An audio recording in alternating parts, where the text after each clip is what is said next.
Constantinople of India എന്നറിയപ്പെടുന്ന നഗരം ലക്നൗ ആണ്. ഇന്ത്യയുടെ വിശുദ്ധ നഗരം എന്നറിയപ്പെടുന്നത് വാരണാസിയാണ്.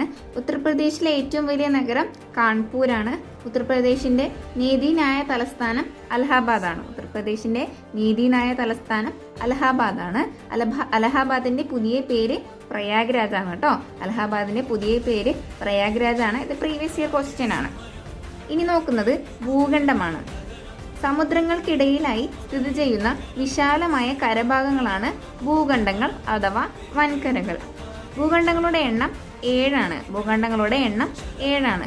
ഭൂഖണ്ഡങ്ങൾ വലുപ്പക്രമത്തിൽ കൊടുത്തിട്ടുണ്ട്. നമുക്ക് നോക്കാം.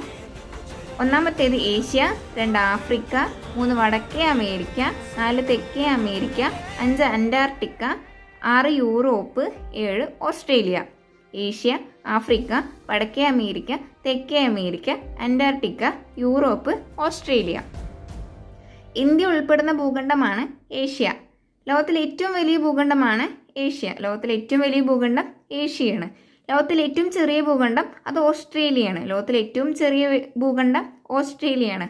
പൂർണ്ണമായും സമുദ്രത്താൽ ചുറ്റപ്പെട്ട ഭൂഖണ്ഡങ്ങളാണ് അന്റാർട്ടിക്കയും ഓസ്ട്രേലിയയും. പൂർണ്ണമായും സമുദ്രത്താൽ ചുറ്റപ്പെട്ട ഭൂഖണ്ഡങ്ങളാണ് അന്റാർട്ടിക്കയും ഓസ്ട്രേലിയയും.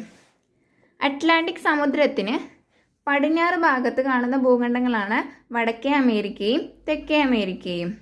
ഇന്ത്യൻ സമുദ്രത്തിന് കിഴക്ക് ഭാഗത്ത് കാണുന്ന ഭൂഖണ്ഡമാണ് ഓസ്ട്രേലിയ. ഇന്ത്യൻ സമുദ്രത്തിന് കിഴക്ക് ഭാഗത്ത് കാണുന്ന ഭൂഖണ്ഡമാണ് ഓസ്ട്രേലിയ. അറ്റ്ലാന്റിക് സമുദ്രത്തിനും ഇന്ത്യൻ സമുദ്രത്തിനും ഇടയിൽ കാണുന്ന ഭൂഖണ്ഡമാണ് ആഫ്രിക്ക.